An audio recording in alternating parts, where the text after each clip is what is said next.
And I know what the president thinks because I talked to him about this. He was not happy about this news, but he was also not surprised. These are two countries that have been at war for a very long time. Russia launched this attack on Kyiv, and likewise, Ukraine recently dealt a blow to Russia's oil refineries. The war in Ukraine has once again erupted into headlines after Russia carried out one of its largest air assaults since the start of the conflict. Long-range missiles, hypersonic Kinzhal weapons, and waves of drones struck targets across Ukraine, killing at least 19 people, including 4 children, and leaving dozens of others injured. When asked about the development, White House Press Secretary Caroline Leavitt delivered a carefully worded response. President Trump was not happy about this news, but not surprised. Her remarks underline both the tragedy of these strikes and the geopolitical stalemate that continues to define the war. While Trump has repeatedly voiced his desire to see the conflict end, the message from Washington is clear. Peace will only be possible if both Vladimir Putin and Volodymyr Zelensky truly want it. But what do these strikes mean for the future of the war? Why is the White House choosing such cautious language? And could the latest US-Russia talks in Alaska hold the key to either escalation or peace? Let's break this story down step by step. 1. Russia's strikes, the scale, and impact. On Thursday, Russia launched a barrage of long-range strikes on Ukrainian military targets. According to Moscow's defense ministry, the attack involved a range of weapons, including drones, ballistic missiles, and hypersonic Kinzhal missiles. These weapons are some of the most advanced in Russia's arsenal, capable of traveling at more than 10 times the speed of sound and evading most defense systems. The strikes hit weapons factories and airfields, according to Russian reports. Ukraine's military countered by claiming it intercepted most of the drones and missiles, but admitted that 13 locations were successfully struck. Officials in Kyiv confirmed widespread damage, not just from direct hits, but also from falling debris caused by intercepted weapons. The human cost was devastating. At least 19 civilians were killed, including 4 children. Apartment blocks, schools, and public infrastructure in several regions were damaged. International media highlighted images of families fleeing, emergency crews searching rubble, and hospitals struggling to cope with casualties. This was not the first large-scale strike in recent months, but it was the second largest since the war began, reminding the world that despite ongoing peace talks, the battlefield remains brutal and unpredictable. 2. The White House reaction. Not happy, not surprised. The U.S. response to the strikes was carefully measured. Press Secretary Caroline Leavitt told reporters that while President Trump was not happy about the news, he was not surprised. Her phrasing suggests that Washington anticipated such an escalation, even as talks with Russia were underway. The administration made it clear that Trump still desires an end to the war. However, Leavitt stressed that peace cannot be imposed from the outside. Both Putin and Zelensky must want it to end. This echoes previous U.S. statements emphasizing that any resolution must involve Ukraine's consent and sovereignty, rather than being forced through external deals. The White House has indicated that Trump will make further statements later, possibly outlining Washington's next steps or reassessing the U.S. role in the Alaska truce talks. For now, the administration appears to be walking a fine line, condemning Russian aggression while leaving the door open for dialogue. 3. Why Russia struck now? The timing of the strikes is significant. They occurred just as truce talks between the U.S. and Russia were being held in Alaska. Analysts believe Moscow wanted to send a message that while negotiations are ongoing, Russia still holds the upper hand on the battlefield. By using advanced weapons like the Kinzhal missile, Russia demonstrated both its technological capabilities and its willingness to escalate if necessary. These strikes were not random. They targeted Ukraine's weapons plants and airfields, facilities critical to Kyiv's ability to sustain long-term defense. At the same time, the civilian casualties underscore another tactic: psychological warfare. By hitting large urban centers, Russia reinforces the sense of vulnerability among Ukrainian citizens, hoping to weaken morale and pressure Kyiv's leadership.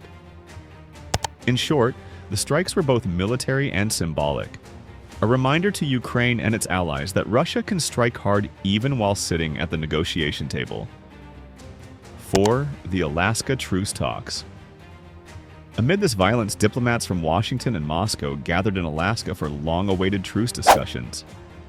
The talks are part of ongoing efforts to find a political solution to the war, though expectations remain low.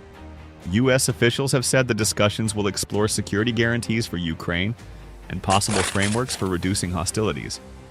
However, Moscow continues to insist that its security demands, particularly concerning NATO expansion, must be met. Meanwhile, Kyiv has resisted any concessions that would undermine its territorial integrity.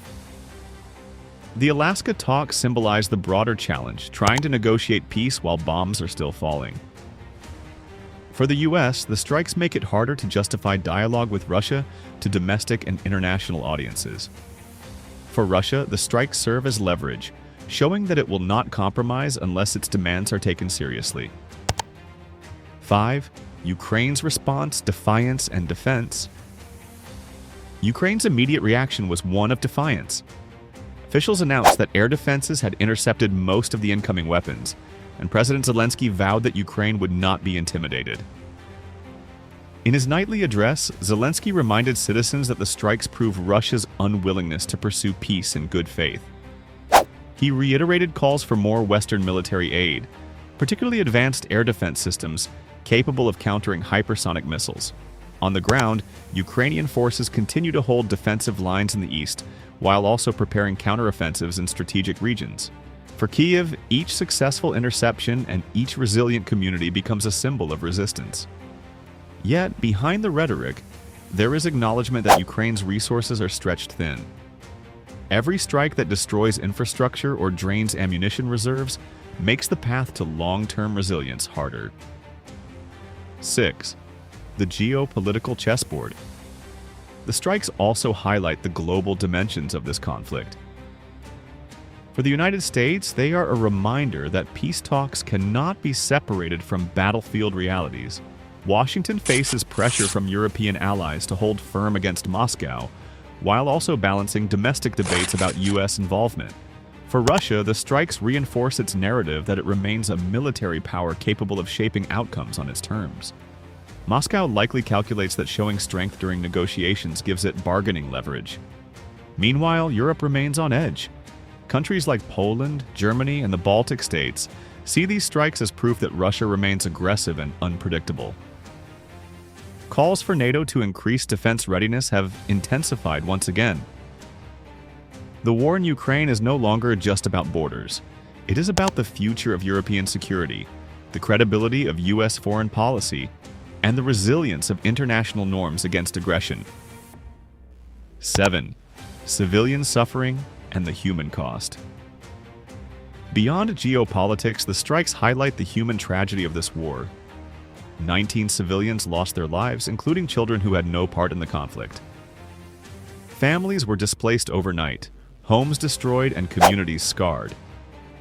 Humanitarian agencies warn that each new wave of strikes deepens the crisis. Millions of Ukrainians remain displaced both within the country and abroad. Hospitals struggle with shortages of medicine, power outages disrupt daily life, and schools are forced to operate in underground shelters. This human dimension is often overshadowed by military strategies and political calculations, yet it remains central to the war's impact. For ordinary Ukrainians, the question is not about geopolitical leverage, but about survival. 8. The U.S. domestic angle. The strikes also have political consequences in Washington. President Trump faces pressure from multiple sides, hawks demanding tougher measures against Russia, and skeptics urging restraint to avoid deeper U.S. entanglement. Trump's "not happy, not surprised" remark reflects this balancing act. On one hand, it signals disapproval of Moscow's actions. On the other, it avoids escalating rhetoric that could undermine ongoing talks. His administration knows that any U.S. move, whether sanctions, aid, or diplomacy, carries political costs both at home and abroad. For Trump, the stakes are high. His handling of Ukraine will shape his legacy on foreign policy and influence America's role in global security. Every strike, Every negotiation and every statement becomes part of this complex political equation. 9. What comes next? The latest strikes raise pressing questions.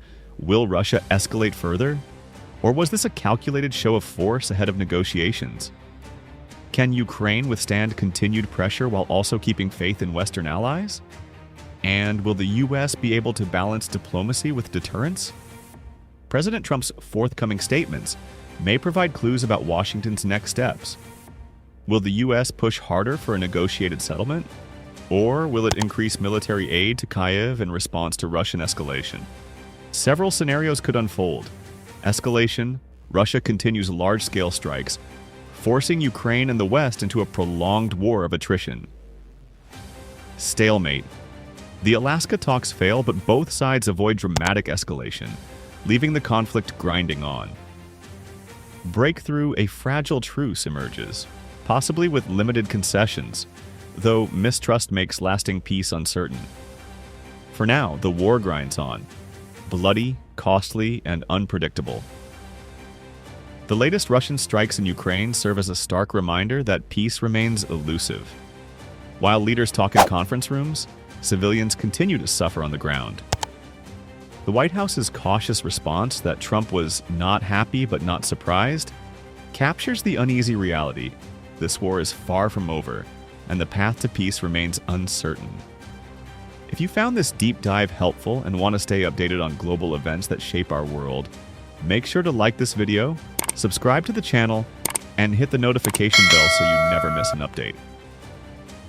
And tell us in the comments, do you think the Alaska talks can deliver real progress, or will Russia's latest strikes push peace even further out of reach?